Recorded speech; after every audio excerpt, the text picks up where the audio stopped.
Assalamualaikum warahmatullahi wabarakatuh. Selamat siang para mahasiswa. Hari ini saya akan mengajak Anda untuk belajar pada mata kuliah Psikologi Pendidikan Kejuruan. Hari ini saya akan mengajak kalian untuk belajar tentang strategi dan langkah membangun karir. Saya berharap agar Anda dalam keadaan sehat walafiat hari ini dan siap untuk mengikuti materi perkuliahan ini. Oke, Anda sudah siap? Para mahasiswa, sebagai pendahuluan, membangun karir itu sering dikaitkan dengan masa depan yang cerah. Banyak orang yang punya persepsi bahwa kesuksesan itu adalah mempunyai masa depan yang cerah, dan itu adalah sukses. Nah, di dalam meraih kesuksesan itu tentu dibutuhkan sebuah perencanaan yang matang dan target yang diinginkan itu jelas. Nah, saat mengembangkan karir, seorang individu itu harus mengenal dan pada akhirnya mengembangkan potensi yang dimiliki. Pada pertemuan sebelumnya telah kita bahas tentang potensi diri, mulai minat, bakat, kecerdasan, dan sebagainya, personality, dan sebagainya. Ya. Nah, dari kita mengenal dan mengembangkan potensi itu, maka individu itu termotivasi untuk menyusun langkah-langkah mewujudkan keinginan. Keinginannya yaitu masa depan yang cerah. Kan? Nah, di sisi lain, semua lembaga, perusahaan atau institusi, kalau Anda menjadi guru tentu sekolah, tempat bekerja itu pasti menginginkan para karyawannya itu sukses dalam berkarirnya. Karena sukses berkarir maka akan meningkatkan kinerja, dan kinerja seseorang akan pula meningkatkan kinerja dari institusi. Nah, sebenarnya para mahasiswa untuk mendapatkan masa depan yang cerah atau sukses karir itu kuncinya ada pada diri kita sendiri sebenarnya. Nah, bagaimana membangun karir itu harus dimulai dengan merencanakan strategi. Strategi membangun karir tentunya. Dan hari ini kita akan membahas itu. Gitu ya. Nah, ada beberapa hal yang perlu dilakukan dalam menstrategikan dalam meraih masa depan, yaitu membangun karir. Yang pertama, seseorang itu harus mempunyai visi dan misi. Bukan hanya suatu organisasi saja yang mempunyai visi dan misi, individu pun juga mempunyai visi. Dan visi ini adalah tujuan. Visi ini adalah pandangan ke depan, harapan masa depan. Itulah yang diinginkan. Visinya adalah kesuksesan masa depan. Nah, gambaran dari kesuksesan antar pribadi, antar orang itu menggambarkan kesuksesan kan berbeda-beda. Nah, orang harus punya gambaran itu dulu. Dari visi ini pada akhirnya para mahasiswa, seseorang itu akan visi itu akan menjadi panduan untuk menentukan misi. Visi itu harapan masa depan, misi itu apa yang harus dilakukan, itu misi. Dan orang harus mempunyai itu agar masa depan karirnya itu sukses. Yang kedua yang perlu dilakukan para mahasiswa, seseorang itu harus mengenal dan dapat mengembangkan potensi dirinya. Bukan hanya tentang mengetahui apa yang ia suka saja perihal mengembangkan potensi ini, tetapi juga memahami sesuatu yang tidak dia suka. Artinya yang disuka itu diteruskan, yang disuka itu dikembangkan, sementara yang tidak suka diminimaliskan. Nah, sederhananya kita itu perlu mencari tahu kekuatan, kelemahan, bakat, minat, kecerdasan, dan pada akhirnya kita mengenal personalifikasi dari kita. Person dari kita itu, gambaran profil dari kita itu seperti apa, kita harus mengetahuinya dan mengembangkan hal-hal yang positif pada diri kita dan meminimalkan sesuatu yang negatif pada diri kita. Itu adalah mengenal dan mengembangkan potensi diri. Nah, selanjutnya para mahasiswa, yang ketiga adalah seseorang harus meningkatkan keterampilan. Nah, atau skill ya. Nah, skill itu ada dua. Yang pertama adalah hard skill, yang kedua adalah soft skill. Hard skill itu keterampilan yang hubungannya dengan hard itu keras. Soft adalah tidak keras. Nah, slide selanjutnya akan kita bahas secara spesifik tentang hard skill dan soft skill. Nah, yang keempat sekarang, menumbuhkan sikap proaktif. Sikap proaktif itu dimulai dari berpikir yang proaktif. Pro itu kan sebelum kejadian. Proaktif itu adalah berpikir sebelum sesuatu itu terjadi, gitu ya. Sebelum sesuatu itu berlangsung. Itu proaktif. Dia sudah punya antisipasi, itu proaktif. Atau berpikir antisipasif. Ya, itu sama dengan berpikir proaktif. Nah, setelah seseorang itu berpikir proaktif, maka dia menyusun langkah-langkah yang berurutan secara berurutan dan sistematis atas dasar skala prioritas. Nah, melangkah dengan skala prioritas inilah yang disebut dengan langkah sistematis, berurutan, berjenjang. Itu langkah sistematis. Yang kelima adalah seseorang untuk membangun karir, strategi yang kelima adalah mengetahui tren dalam berkarir. Bagaimanapun para mahasiswa, kita harus mengetahui tren-tren dalam berkarir. Banyak sekali pekerjaan-pekerjaan atau keterampilan-keterampilan karena pengaruh teknologi, karena pengaruh era digitalisasi, keterampilan atau bahkan pekerjaan yang hilang. Dan juga sebaliknya banyak pula pekerjaan-pekerjaan atau keterampilan yang sebelumnya tidak ada, sekarang ini tren. Banyak yang hilang, misalnya contoh saja misalnya adalah pos, Pak Pos, sekarang tidak ada. Semuanya memakai digital, teknologi. Banyak sekali hal-hal yang dulunya tidak ada, sekarang ada. Contohnya adalah programmer IT misalnya, dulunya tidak ada dan sekarang ada, gitu kan. Banyak sekali, dan kita harus mengetahui tren itu, peluang karir masa depan itu seperti apa, keterampilan-keterampilan masa depan itu seperti apa, dan itulah yang harus kita miliki.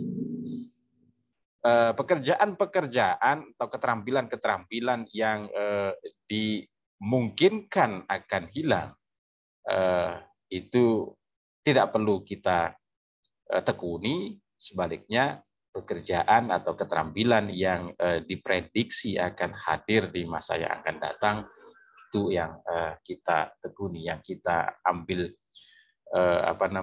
untuk kita belajar. Selanjutnya para mahasiswa,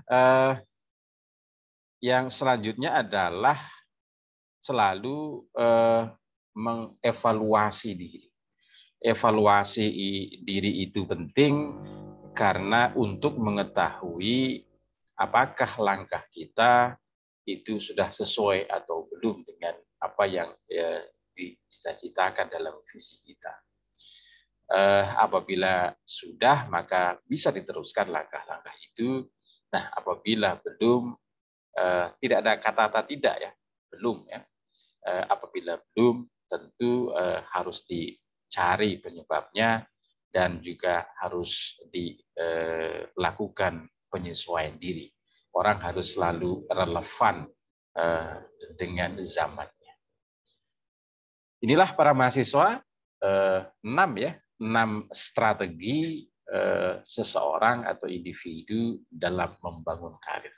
Karir apapun itu harus mempunyai strategi.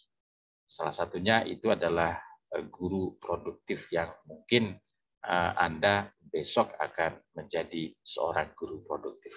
Harus mempunyai strategi untuk membangun itu. Nah, selanjutnya para mahasiswa, setelah kita mengetahui strategi, lalu langkah-langkah apa saja yang harus kita lakukan untuk membangun karir. Saya menyusunnya ada 4 langkah yang harus seseorang atau individu lakukan. Yang pertama, sesuai dengan era sekarang, orang harus mempunyai dan mengembangkan jiwa entrepreneur. Yang kedua, seseorang harus selalu meningkatkan kreativitas dan kemampuan berinovasi. Yang ketiga adalah selalu meningkatkan skill, khususnya soft skill, untuk menjadi seseorang yang kompetitif dalam berkarir pada bidang apapun. Yang keempat adalah harus tidak sekedar menjadi kompetitif, tapi juga kooperatif. Nanti kita bahas satu persatu. Ya, yang pertama para mahasiswa, langkah pertama adalah mengembangkan jiwa entrepreneur. Apa itu jiwa entrepreneur? Jiwa entrepreneur itu adalah seorang pribadi, seorang personal yang selalu mencari, yang selalu menangkap peluang. Artinya orang ini adalah petualangan, selalu mencari. Orang yang selalu mencari kan berarti kan petualang, dan kemudian setelah ia melihat maka dia cepat-cepat menangkap sebuah peluang itu, dan juga dia harus mempunyai orientasi pada penambahan nilai. Nilai apa saja? Nilai diri, nilai produk, nilai proses, nilai metode, dan juga dia harus menjadi seorang yang berani mengambil resiko. Artinya orang petualang betul. Orang entrepreneur adalah orang-orang petualang. Jadilah diri Anda menjadi orang petualang. Nah, langkah-langkah yang bisa dilakukan untuk menjadi seorang entrepreneur itu adalah berorientasi pada mutu. Apa itu mutu? Mutu adalah kualitas. Mutu itu adalah sesuatu ukuran, gitu ya. Apakah suatu produk, apakah juga jasa itu dapat memenuhi atau belum, atau bahkan tidak harapan dari stakeholder. Stakeholder ini adalah pengguna. Orang yang mempunyai jiwa entrepreneur harus berorientasi mutu. Ya, mutu itu baik jasanya, produk yang dihasilkannya, bahkan mutu dirinya. Yang pertama. Yang kedua adalah berorientasi kepada efisiensi. Para mahasiswa, pengertian dari efisiensi ini adalah tentang penghematan dari resource. Baik itu resource itu sumber daya, baik itu waktu, baik itu uang atau duit maupun tenaga. Efisiensi itu berkaitan dengan penghematan. Yang ketiga adalah berorientasi kepada different. Different itu adalah baru dan berbeda dengan orang lain. Orang yang berjiwa entrepreneur itu adalah orang yang tidak puas dengan apa yang biasanya terjadi. Jiwanya memberontak, dia harus melakukan sesuatu yang berbeda yang selama ini dilakukan oleh orang lain. Nah, jiwa-jiwa entrepreneur itu diawali, tentu kemarin kita bahas itu, orang itu sukses dan tidaknya kan diawali dari mind. Yang kemarin kita bahas tentang mindset. Apa itu? Yang pertama, read a daily basis. Orang yang jiwa entrepreneur adalah orang yang selalu dan selalu setiap saat dia membaca peluang, membaca situasi, membaca metode dan apa namanya sebagainya. Kemudian yang kedua adalah build yourself in challenging situation. Artinya adalah dia bisa menempatkan diri dalam situasi yang menantang. Jadi saya mengatakan seorang jiwa entrepreneur adalah petualang. Makanya dia suka tantangan, challenging. Ya. Kemudian yang ketiga adalah always be in motion, provide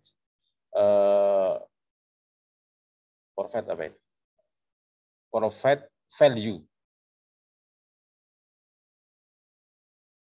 Nah, kemudian dia selalu berorientasi kepada pertambahan nilai, provide value.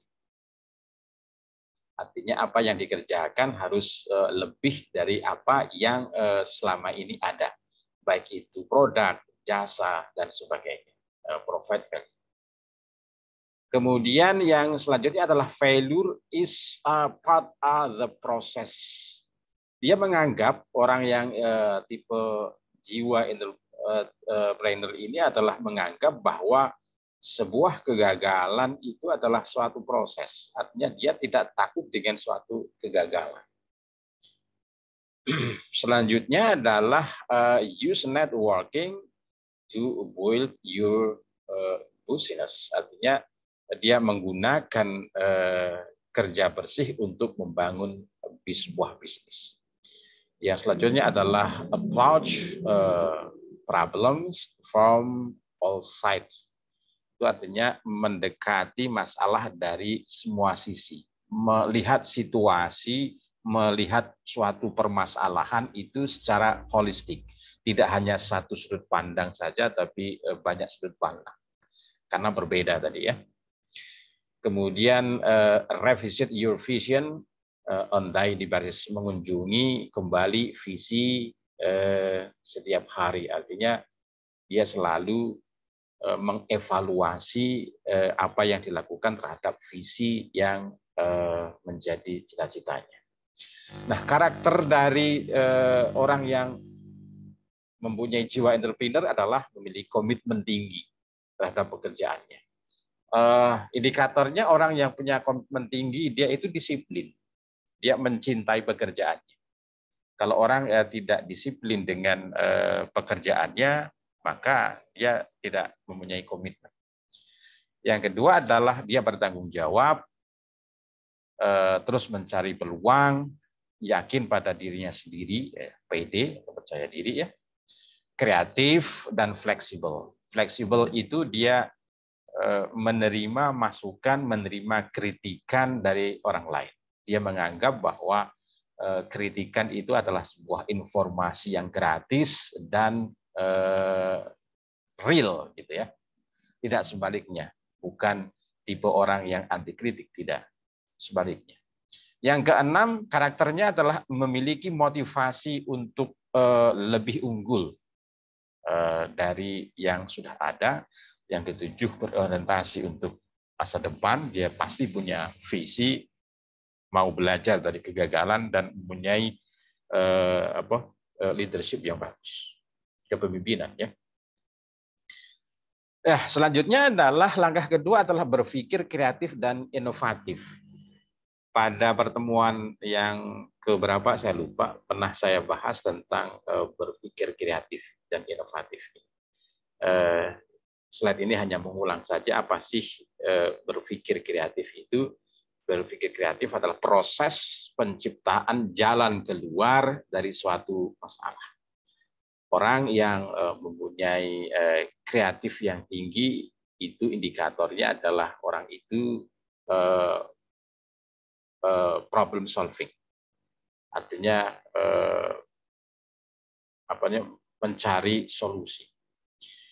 Kemudian dia tidak harus menemukan sesuatu yang ajaib, tapi yang penting bagi orang yang kreatif itu dia melakukan sesuatu yang berbeda, gitu ya.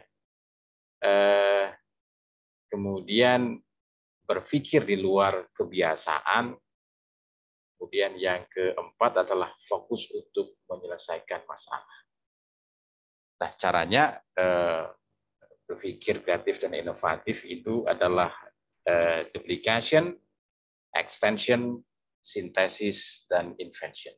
Duplikasi itu menciptakan produk tiruan. Ekstensi itu adalah memperpanjang, baik waktu pakai dan sebagainya. Sintesis itu memadukan yang dari beberapa material menjadi satu, itu adalah sintesis. Kemudian invention itu adalah menemukan hal yang baru, itu invention. Inovatif, kreatif. Selanjutnya para mahasiswa, tadi saya mengatakan harus selalu berorientasi kepada keterampilan. Keterampilan ada dua, ada soft skill. Bedanya begini para mahasiswa. Hard skill itu misalnya kan hard kan keras ya. Misalnya Anda bisa dan mampu menguasai kompeten pada bidang overhaul engine, itu adalah hard skill. Anda mempunyai kompetensi, mempunyai kecepatan berpikir, kecepatan menggunakan komputer, ya, ketik, itu adalah hard skill atau typing speed. Anda mempunyai sertifikat kompetens dari BNSP, contohnya, itu adalah hard skill. Anda mempunyai keahlian pada pemrograman komputer, itu adalah hard skill. Nah, sekarang apa yang bidang-bidang apa yang soft skill? Cara berkomunikasi. Terus kemudian flexibility. Flexibility adalah menerima pendapat orang lain agar kita bisa berembuk dari suatu permasalahan. Kemudian leadership. Bagaimana cara kita mengendalikan orang, itu adalah soft skill. Kemudian teamwork. Teamwork itu tim kerja ya. Kemudian time management, kedisiplinan, itu adalah termasuk soft skill. Nah, inti dari soft skill itu para mahasiswa adalah keterampilan seseorang dalam berhubungan dengan orang lain, berkolaborasi, bersosialisasi, dan pada akhirnya bekerja sama dengan orang lain. Inilah disebut dengan interpersonal skill.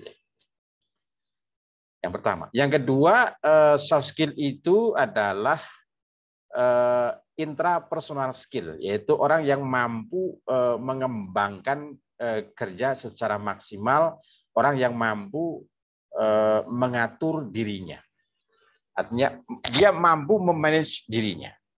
Karena dia telah mampu memanage, mengatur dirinya sendiri, maka dia bisa berhubungan dengan orang lain. Itu soft skill. Dan ini yang justru yang dikedepankan adalah yang ini. Karena ini menyangkut tentang personal diri kita. Dan ini sangat bermanfaat setiap saat. Orang yang idealnya semakin tinggi pendidikannya, soft skill-nya semakin bagus. Komunikasinya bagus, fleksibel bagus, leadership semakin bagus. Idealnya seperti itu. Dan gambaran ini para mahasiswa saya akan menunjukkan tidak ada yang namanya tempat bekerja, perusahaan-perusahaan yang top di Amerika itu ketika dia menerima seorang karyawan itu hard skill-nya dari nomor 1 sampai nomor sekian itu yang dipentingkan adalah soft skill-nya, kepribadian.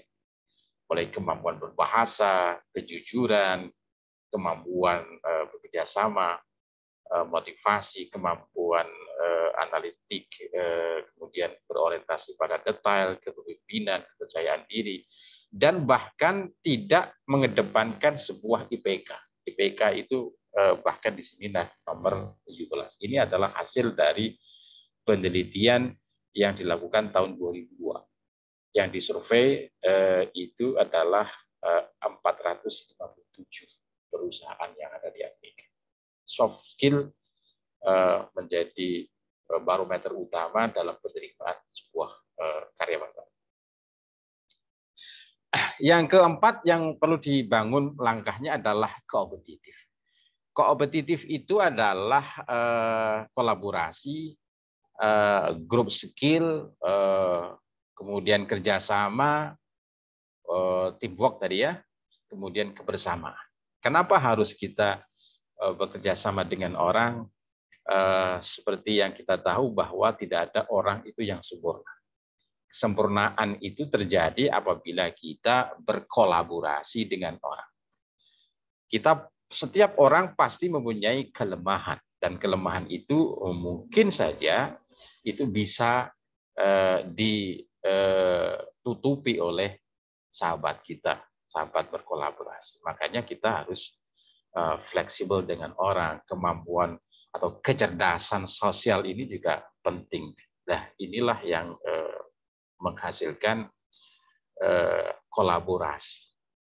Dan Robert Bolton dalam penelitiannya itu mengatakan bahwa 80% orang yang gagal adalah mereka yang tidak dapat berhubungan baik dengan orang lain. Apa yang dilakukan, apa manfaat ketika kita berkolaborasi dengan orang? Kita bisa mencari solusi yang terbaik, kita bisa berembuk, kita saling tukar pendapat, dan juga kita menemukan cara-cara yang di luar pikiran kita. Karena orang lain tadi mempunyai kesempurnaan, dan sementara pada bidang itu kita tidak. Artinya saling kerjasama, memanfaatkan perbedaan, saling melengkapi dalam sebuah pekerjaan. Ya. Nah, ini adalah hal-hal yang menjadi faktor yang mempengaruhi dalam berkarir. Satu adalah penampilan. Yang kedua adalah sosialisasi. Sosialisasi itu tadi yang saya sampaikan adalah sama dengan kolaborasi, ya. Sosial, kecerdasan sosial, social intelligence. Yang ketiga adalah kepribadian personal.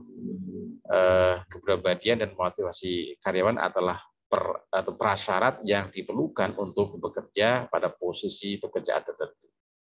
Kepribadian merupakan salah satu faktor kunci yang berpengaruh langsung terhadap pengembangan karir. Dan Anda telah belajar 16 kepribadian, personality. Yang pada pertemuan keberapa saya lupa. Kemudian yang keempat adalah faktor yang mempengaruhi seseorang itu karirnya sukses adalah karena pendidikan, karena pelatihan, karena kursus, karena membuktikan dia itu up to date dengan tren, dengan zaman, atau dengan keterampilan yang saat ini ada. Kelima adalah kedisiplinan. Orang tadi saya mengatakan semakin disiplin adalah bukti, adalah orang itu tanggung jawab terhadap suatu pekerjaan, tanggung jawab kepada hasil, tanggung jawab pada proses, dan dia menyukai dari pekerjaan. Dan yang terakhir yang mempengaruhi faktor-faktor yang mempengaruhi karir itu sukses adalah situasi tempat bekerja. Tidak semua tempat bekerja itu menyenangkan bagi seorang. Walaupun toh hampir semuanya tempat bekerja, perusahaan, institusi apapun menginginkan karyawannya itu sukses dalam berkarir. Tapi karena perbedaan passion, perbedaan budaya dari seseorang terhadap tempat bekerja, maka bagi seseorang tentu tidak semua situasi tempat bekerja itu pas untuk diri. Dan kita harus mencari situasi tempat bekerja itu sesuai dengan passion kita, dengan budaya kita, dengan keinginan kita, cocok dengan cita-cita kita. Dan kalau kita sudah menemukan tempat itu, maka bertahanlah dan maka kembangkanlah karir kita di tempat itu. Dan insya Allah akan sukses berkarir. Nah, ini adalah positioning. Jadilah kita, Anda itu pada posisi pandai menentukan prioritas. Bagaimana caranya? Jadilah orang yang melakukan sesuatu yang penting, tapi dalam waktu yang tidak mendesak. Pada kuadran yang ke-1 ini, yang bagus. Kalau orang itu pemalas, ciri-cirinya adalah orang yang melakukan sesuatu yang tidak penting dan juga tidak mendesak. Itu orang yang pemalas. Orang yang bermental budak atau babu, istilahnya kasarnya ya, itu indikasinya adalah ia melakukan sesuatu pekerjaan yang tidak penting tapi mendesak. Sebaliknya kalau orang tipenya suka menunda pekerjaan, indikatornya adalah dia melakukan suatu pekerjaan yang penting tapi mendesak, terburu-buru. Maka jadilah orang yang pandai menentukan prioritas.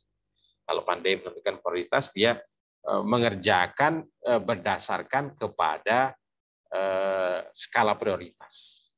Langkahnya langkah sistematis. Nah, selanjutnya para mahasiswa jadilah orang yang profesional. Indikatornya adalah komitmennya tinggi, kapasitasnya tinggi. Kapasitas itu adalah kemampuan maksimal yang dimiliki seseorang dalam mengerjakan profesi, sementara komitmen itu adalah sikap yang menunjukkan sejauh mana kesungguhan seseorang dalam melaksanakan pekerjaan. Jangan sampai komitmennya negatif atau kurang, kapasitinya juga kurang. Itu yang disebut dengan orang yang gagal. Maka Anda harus mengembangkan potensi diri agar komitmennya Anda itu meningkat dan kapasitinya meningkat. Nah, para mahasiswa, demikian yang sekiranya dapat saya sampaikan pada pertemuan hari ini. Terima kasih atas kehadiran Anda mengikuti perkuliahan ini. Wassalamualaikum warahmatullahi wabarakatuh.